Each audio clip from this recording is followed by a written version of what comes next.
Hello everyone. Today I'm here with Phillip Miller and we are recording his testimony and his journey in the Amish. Hi there, and I want to thank you, Martha, for having me on here. Okay, so why don't we start with kind of what your childhood was like and like what it was like growing up, some things you noticed, some of those things. So some of the stuff I would have noticed that were different, it could go into the Christianity thing or it could go into the culture thing. The culture things probably as a child were more prone to show up than the type of things of religion or Christianity. Right. So probably one of the first things I noticed would have been the differences between our Mennonite neighbors and us, because we have Mennonite neighbors, and we were continuously back and forth, and we'd show up at their place, we'd go to choir practice, we'd go to their Christmas program things they did, there was a time or two where we went to church with them. There was a time or two where they would help us, like they would bake pies and that type of stuff for our funerals, and then we would do the same if they had a funeral in their church.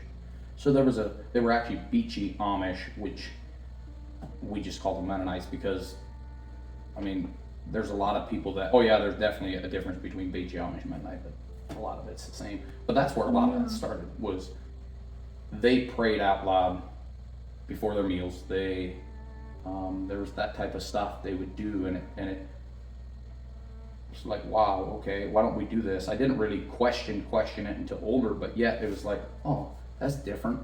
And then you came to expect it. When you went when we went to our neighbors and we had dinner or lunch or something, then there was a prayer said out loud before the meal. Mm-hmm. And that's something we always, as you would have grown up, it was just quiet. So that was one of the biggest things that jumps out at me. Yeah, I know I had a few experiences with non-Amish people when I was Amish, when they prayed out loud, and it's something you notice immediately because no one really does that in the Amish, not at home especially.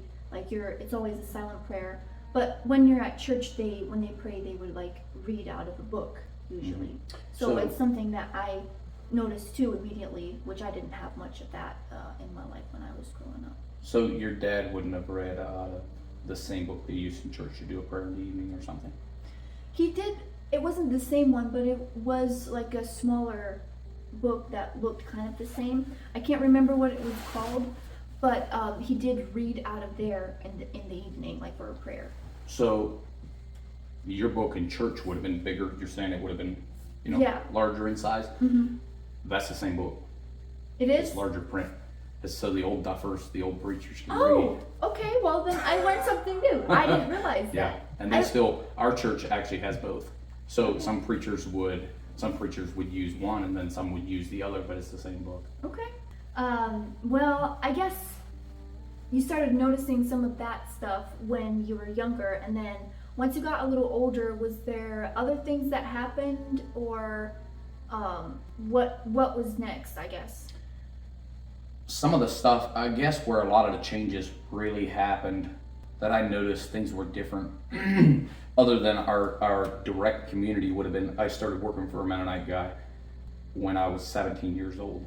And he had this, I don't know, I'm going to say ridiculous, ornery, I don't know what you would call it, streak in him, where he would throw questions at you. And one day he looks at me, and we're sitting in the truck, and it's cold outside, and we're sitting in the truck, and he looks at me, and he's like, well, Phil, how many pairs of animals went onto Noah's Ark?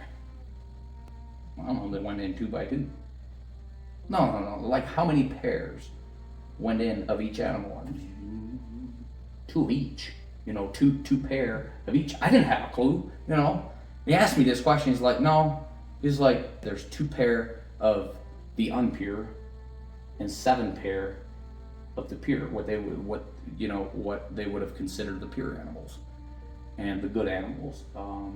Yeah, there was 7 pairs. I had that question too, and someone mentioned it, and I looked in the Bible. I was like, oh wow, why did we never notice this before? Exactly. It's 7.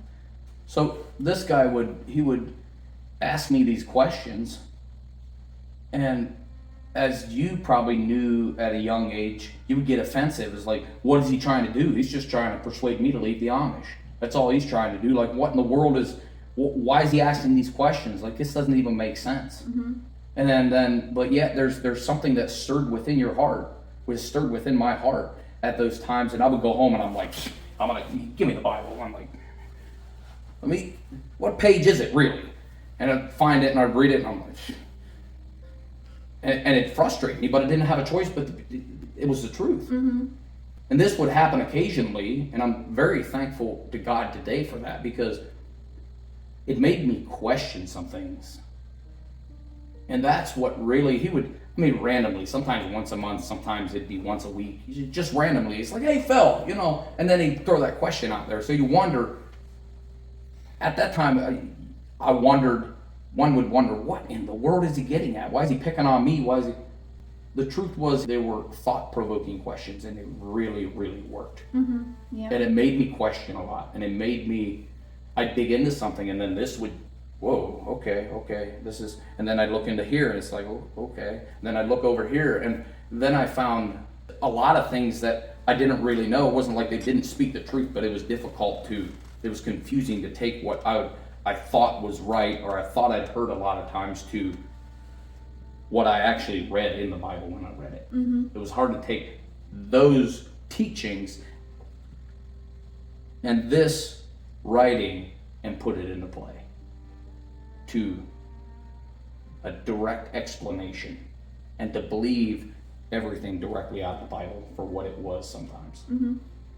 That was when you were like 17 years old? Yes. When you were kind of checking out what this man was saying, like why is he asking me these questions, and then Mm-hmm. finding out that the Bible does say whatever he was telling you. He didn't even, it wasn't an attitude thing, but it was, as on his part, but it was an attitude thing on my part. Yeah. It really truly was. And he knew what he was doing, because, and I think God laid it upon his heart, but it was a good thing, because it got me thinking, it got me realizing that, hey, he was probing my heart. I guess God was using him to probe my heart into questioning and finding God. Truly was. Yeah. Yeah, because God places people in our lives to just plant seeds in our journey Mm-hmm. as we go along, and I had that too. But do you think that a lot of, most of the Amish would have that attitude, if anyone says something different to them, do you think that a lot more of them would go look in the Bible, or it seems like a lot of them just wouldn't mean much to them or wouldn't go anywhere, I guess? Now there were people where I know they would have went and looked things up, and they would have been like yay or nay, one way or another, and gotten back. And then there were the people where it didn't matter how much you would have said, how much you would have explained, how much you would have, if the preacher didn't say it on Sunday, if mom and dad didn't say it during the week, then you were full of hooey patooey, and it wasn't going to happen.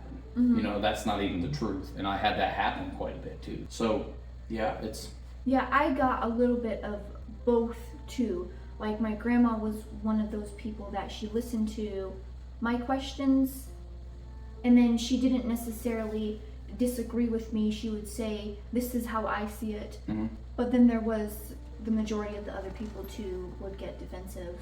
So it depends who it was. My grandma also, she had her own experiences. She left the Amish for a while, but I'm not going to talk about that. What age did you join the church? I would have joined, I think I started when I was 17, and then I would have been baptized in the spring after I turned 18. Oh, so that would have been the average age in your community. Yes and no. That was actually probably a little bit young, actually. But whatnot, most of those kids wouldn't have even joined church until after I was married. Mm. Sadie and I got married 19 years old. We were both 19. Oh, wow. So that's where people are like, oh wow, you know, a lot of people think that's crazy young. It's not unheard of for women to be that age, but it is kind of unheard of for guys to be that age, and then it's really unheard of for both of them to be that age. The funny thing is when we met, we were at a youth singing like we did on Sunday evenings, and I'd seen her multiple times before, but I never really, it wasn't something, I wasn't even looking to start dating necessarily. But then when I asked her for a date, it was that weekend that I really noticed her. And when I asked her for a date that next week was kind of comical, because it was not something I had planned on doing. It was not something that I had been just waiting for. And it just so happened that the first weekend that she joined the youth was the first weekend she joined the youth was the first weekend that I'd asked her for a date. Oh, wow. So everybody was like, oh man, you've been waiting on this a long time. I was like, nope. Well, that's kind of funny. I have a brother who, he was with his girlfriend before she started Rumspringa. Mm-hmm. And they wanted to be together, then something else happened, and then after she started, they were a couple and everyone knew even before they started dating. So they started pretty young too, but they were dating for quite a while. Like, they didn't get married until their 20s. Okay, so what happened after you got married? Was it in the same community that you grew up in and the same church and everything? It was the same community, but not the same church. Okay.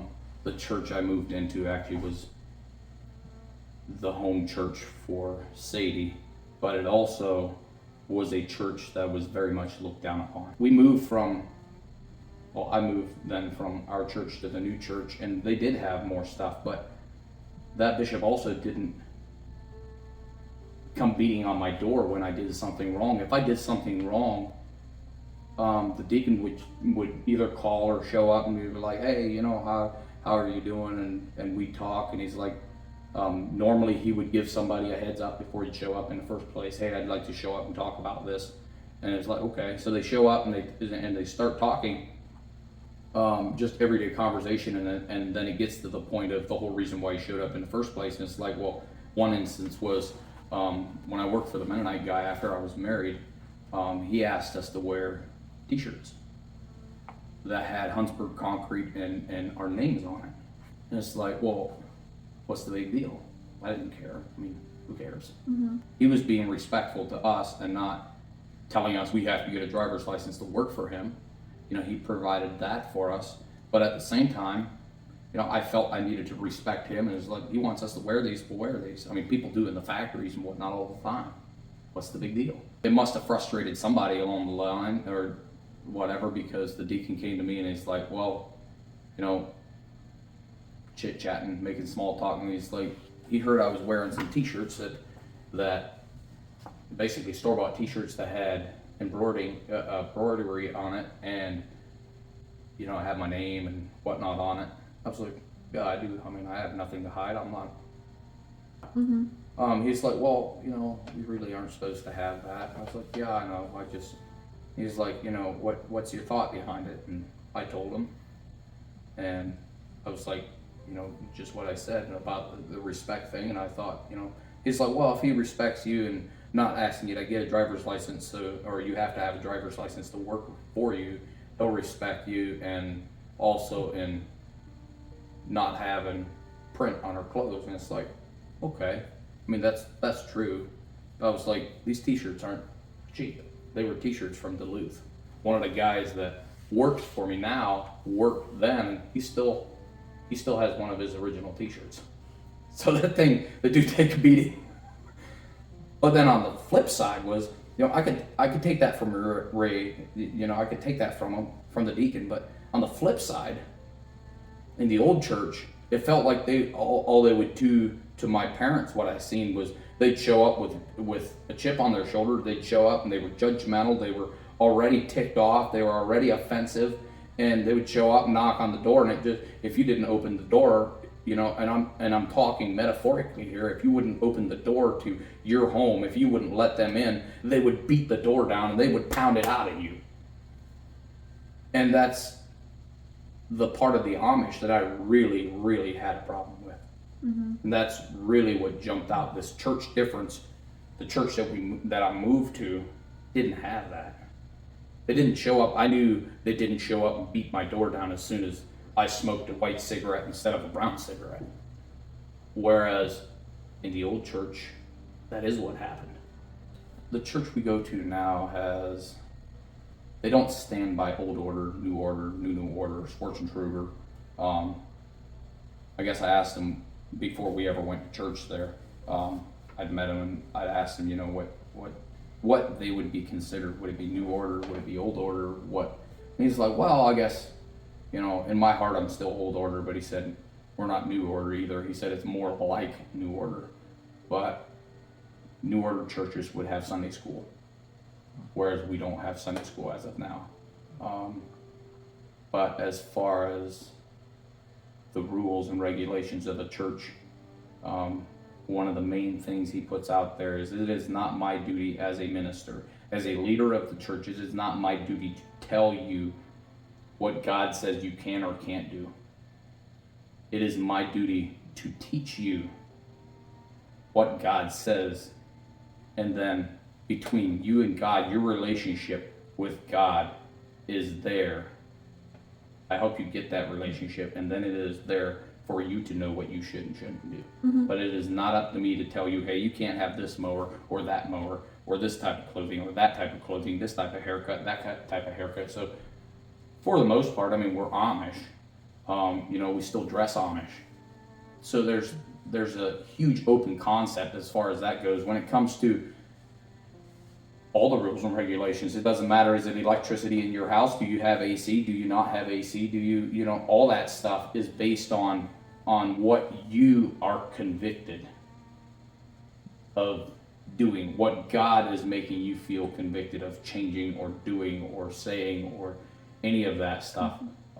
If you come in dressed like that, then we're gonna love you, we're gonna take you up, and we're gonna appreciate what you are and who you are as much as the person who's dressed like an Old Order Amishman. Mm-hmm. That's But yet, really nice. we're an Amish church, and then after church is over, like our sermon bases are the same.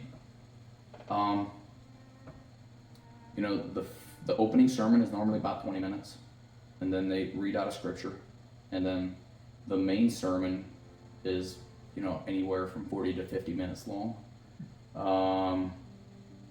Then after everything's all said and done and the closing hymn is sung or the closing song is sung, then we all stand and we do a silent prayer for lunch, for the blessing upon the meal. And then we don't sit like we normally did in Amish church, like you grew up or I grew up. You sit by your family. The old part of she sits over there and I sit over here is hogwash. Yeah, I always was confused about that too. Like the Amish typically separate the men and women a lot. I don't think there's something wrong with the men and the women eating, apart. That's not what I was talking about. What I'm saying is just the whole idea. I want to sit beside my wife. Mm-hmm. Why wouldn't I want to sit beside my wife for lunch? This doesn't make any sense. So I know the Amish, they don't typically go and make disciples, like try to, I guess, turn people to Jesus. At least that wasn't what I experienced in the Amish. Is that something your church would do now, is try to share the gospel with others? Yeah, that is definitely something we do, and that's something I've longed and tried to do before. Maybe not go out and on the street and I find your hairy old husband dressed in suds and try to talk to him and do you know Christ, and not in that way, but my way would have been more so I meet you on the street and we have a meet and greet, randomly. Hey, how you doing? And we chit chat and some story that would relate to our conversation. Do you know Christ? Can I pray for you? Is this something you've thought about? So In our everyday life, yes, more so than what I grew up doing.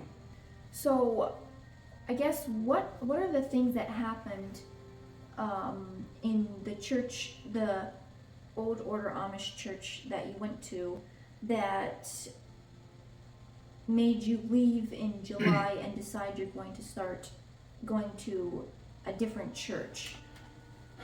So that dives into a whole deep subject of abuse from when I was a child. I was severely abused from my dad more so than my mom, but my dad physically, sexually, verbally, maybe a little bit of spiritual abuse happened, not only to me, but more my siblings. My mom would have been more of the verbal abuse. And then when I joined church, when I was taking the classes to be baptized, there was an event that happened that could be a story all in itself. But I literally had one of the preachers like yell in my face about lying. First off, I had a massive amount of anxiety going to church because I felt so criticized so many times from all the spiritual abuse I'd gone through years. There's so many more times that I had spiritual abuse like that. In the middle of the session, God told me, he said, Phil, I want you and your family to belong to a church where you are comfortable, where you feel accepted, where you feel loved. And wherever that may be, that's where I want you to go. That's where I want you to be. And that's exactly what we did. So there was a lot of spiritual abuse stuff that went on. I had convictions in my heart that I felt I needed to change. And I needed a brand new start from all the abuse that went on in my life before. I needed a brand new start. And then on top of feeling that, I was like, God, I need an answer. I can hear your voice. I know you can talk to me. He gave me an answer, and that's ultimately, I think, had God not told us to go to a different church, had God not told me to be a part of a church where we as a family feel comfortable being, I would probably still be in the same church, still have anxiety through the roof, still be fighting to get my children to go to church every time we wanted to go to church. It was very, very, very seldom. I'm going to say maybe half a dozen times during the year, in a year, that all of us would go to church, because one of the six of us would have anxiety so high we couldn't go to church. Mm. So, like right now, since you've been going to this church for a couple months, and you feel a lot more comfortable and you're enjoying the church and everything, how do you feel about, I guess, the Amish in general and your faith, and like, where are you now? So when going back, I'm going to give a little bit of context. When I was first married, I would have read out of a prayer book, the same as the preachers did on Sundays, because that's what everybody did and it was the right thing to do. You need to pray before you go to bed, okay? All right, fine. So that's what I started that habit, and I tried to do that every night. Okay, then there's stuff like, hey, we weren't allowed to wear a sweatshirt that had a zipper. You weren't allowed to wear a sweatshirt on top, period. So that is the type of stuff that I tried to follow. Today, in the old church, today, there were boundaries I pushed. They frowned upon wearing sweatshirts on the top, but I still would have worn them. As far as the Christian faith, there's stuff that they would have done that I would have disagreed with. Number one, one of the things would be smoking. I don't think cigarettes and smoking, bad habits like that, are for Christianity. The Bible talks about our bodies being the temple of the Lord.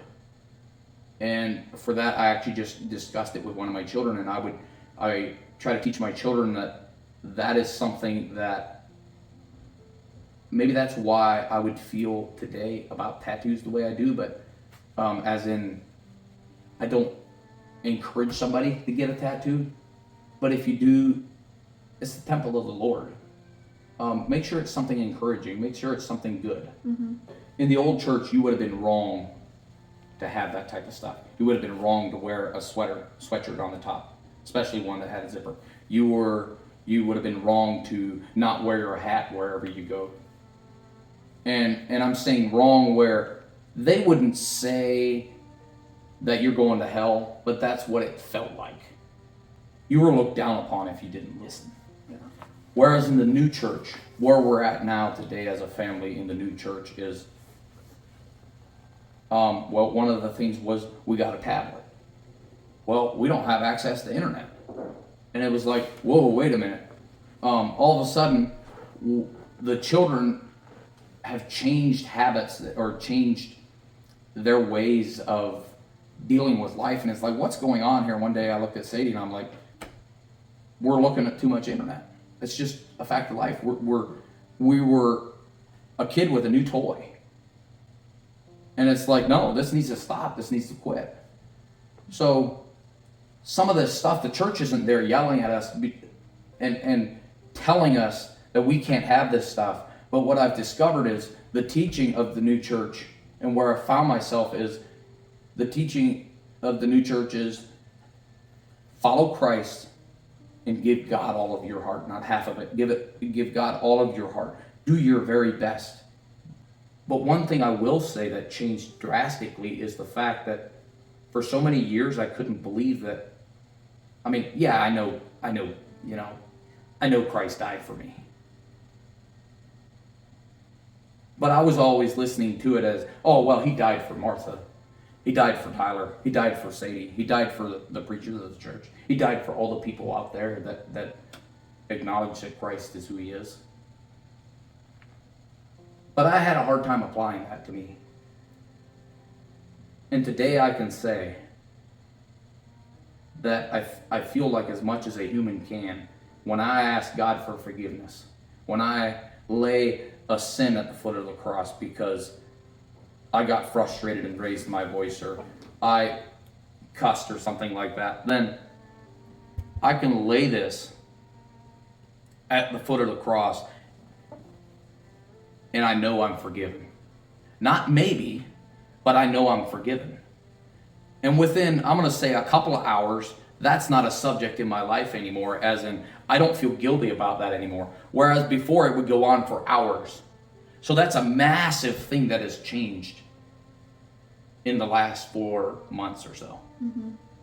Fear that's placed in you growing up, and I remember that a lot in the church. You know, every time I went to church as a child growing up, I remember a lot of that feeling fear every time they were preaching that way, and it's like they're trying to put fear in us of not, we're not allowed to leave the Amish, instead of preaching the gospel and Jesus and what the scriptures really say. Exactly. There was a lot of that. Now the church we just left would have been a lot different. They actually, I don't know if you've ever heard of Freedom Hills Ministries, but they would have agreed with what Freedom Hills Ministries would have been teaching, which is a Caring for the Heart program. And it's a mentoring, counseling, Christian mentoring counseling facility. And a lot of people massively disagreed. And that's actually the start of what happened when we had that church split, was they massively disagreed with that. But a lot of the preachers from our church then had a lot of assistance that way.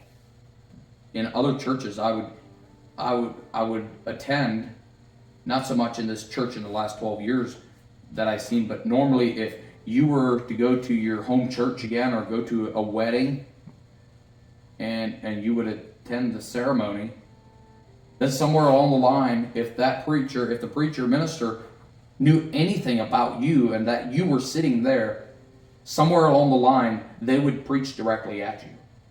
Where I use your story in a critical way, look down on you to show this, but could you say it's reverse psychology? They take your bad and talk about Christ's good and try to make you do good. Yeah. Instead of preaching good and encouraging good and receiving good. If you have plans to leave the Amish, or what your thoughts would be? It all depends on what God has for me. God hasn't called me to leave the Amish. God hasn't told me that, hey, you need to leave. You need to, this is where I want you. God hasn't told me that yet. So therefore, I have no reason to move and change churches. He can ask me to leave the Amish and become a non-Amishman. That's possible. So, as a whole, do I plan on leaving the Amish? No, I don't have any plans, but it's not entirely my plan, it's God's plan. Yeah. Do I have a plan of changing churches or, some of that stuff? No, I don't. God hasn't called me to do that yet. Well, it seems like you made a huge change in your life and accepted Jesus, and now like Jesus completely changed your life. And it's exactly like you said, if God doesn't call you to leave, He might have a plan for you to be a part of some other Amish people's lives. We never know who God's going to plant in our lives or where He's going to take us to speak into other people's lives to help them in their journey. And God's always using us to help others. Mm-hmm. And maybe He wants you to stay Amish all your life, or like you said, maybe not. And that totally can be one of the scariest things for someone who was Amish. Mm-hmm. I went through that, but there was some people that reached out to me about a month ago or so, people that were in my community that I grew up with, and they were kind of at the same point in their life. They moved to a different Amish church that preaches the gospel, and they accepted Jesus, and they know the truth, but they're still Amish, and there is no reason to rush into anything if God doesn't lead you somewhere. Mm-hmm. I guess back to what was said earlier, offset was what's an encouraging thing for the viewers, for the people out there. My whole thing is we get in a rush. We get in such a rush that we don't want to be still and know that I am God. We don't want to do that. We don't even want to. We don't even want to hear it. And somebody tells us to, in the midst of this turmoil, in the midst of this trial, in the midst of all these questions, someone tells us, Phil, all you need to do is be still and know that I'm God. You need to practice that. You need to be still and let God know. Let God let you know that He is God. And it's like, how do you even do that? How's that even possible? And that's a major thing that I've also learned in the last 6 months was I can do that. But my encouragement would be, don't rush. Mm-hmm. Don't push, don't shove, don't heave. My experience this spring was, I had a mental breakdown this spring. And my experience was, I wanted to leave the Amish completely because everything hurt. Every aspect around me hurt. Everything hurt. Even the small things. I loved my wife. Even the small things that she would do wrong would hurt so bad. There was so much pain. There was so much. And I just wanted to run. And I was going to run. Buddy, if I'd have been by myself, I'd have ran out the door so fast. I wouldn't even have, there's no way I'd have ever thought about just going to a different Amish church. I don't care what church it was. There was no way. I had to leave, man. And what I realized was I was taking the pain. I felt a calling from God. So often, I think this is true for a lot of people. We feel a calling from God, and God is telling us, listen, I want you to do this. And we feel this moving of the Holy Spirit within us. Yet we don't know exactly what the Holy Spirit is, and we panic, and we feel it, and we're like, man, God really wants me to do something. What am I going to do? And then we take that pain that we feel, and we say, ooh, God wants me to go. He wants me to leave all this hurt and pain. And we run, and we don't even recognize what we're doing. I had a friend of mine look me square in the eye and tell me, Phil, this is exactly what you're doing. And he was a true friend. He was a true friend. And I said, you're right. And I had to sit back, and I would encourage anybody to do this. Sit back. Give God a little bit of time. It hurts. It's painful to sit. It's painful to wait. It's painful, and it feels discouraging. It feels sometimes like God doesn't care. I promise you, that God will and God does care, and He will carry you through. In this last week, I just had another breakthrough and another healing moment, and it just gave me so much hope and so much encouragement that today things seem huge. We want this $1 million happening. We want to win the lottery, and it just wham, all this money shows up. We don't hardly ever win the lottery, you know. When, you know, in winning the lottery spiritually, we want Christ to show up. And when I say I want to be healed from all my hurts and pains, we want it to happen now. Don't forget that God cares about you. Don't forget that God loves you. Don't forget that there's people around you that love you. Sometimes those people don't care about you. Sometimes it feels like those people don't care about you. But they're just like you are. We've all fallen short of the glory of God, and we all make mistakes. And because of that, it feels like they don't care, but they might be in their error. But don't lose hope. Continue pushing, continue believing, because if you continue believing, God will get you through. If you're so used to thinking that if you do something wrong, my parents will be mad at me, or if you're a member of the church, like the church they'll act out angrily. If you do something wrong, then they're going to be mad at you. Almost like, I don't know if you would say, they love you when you're doing what you're supposed to do, and then when you're not, maybe they still love you, but they're mad at you. But then when it comes to God, it's a completely different way of thinking than the way that we think. Like He loves us, even if because we are going to sin, we are going to stumble, and He loves us through that. So I had to work through not beating myself up every time something happened that I knew was not right, or whatever it might be. You know, I had a problem with that, and I think that came kind of from the mindset of growing up. If I don't do everything right, then someone will be mad at me. I don't know if that makes Won't sense. accept you. Yeah. Something I've learned, probably one of the biggest explanations I've received from God, was here a while ago. Christ told me, I was doing a journaling thing, and someday I hope to actually do a podcast or something with that. But I was journaling, and everything was quiet, and I was writing stuff down, and I was thanking Jesus for what He did for me, and He said, "Phil, I don't need you to be perfect. Phil, I know that you're human on earth and that you're not perfect. Mm-hmm. That's not what I'm concerned about. What I'm concerned about is every time you fall, you come to me. And every time you come to me, I wash you cleaner and cleaner and cleaner, and you get better and better." And something I really had to learn was when I fail.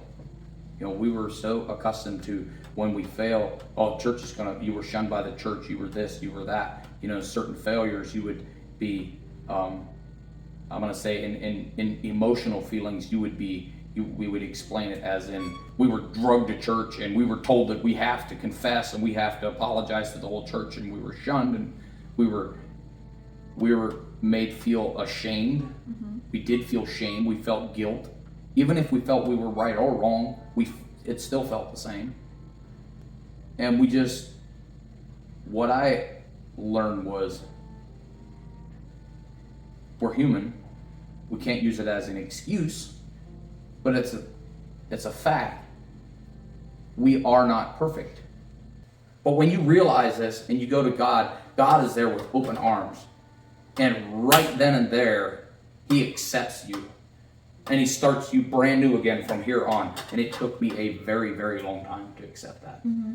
So thank you, Phillip, for sharing your testimony. And thank you to everyone else who went through this journey with us, and for supporting me and my videos. And we hope to see you guys again soon.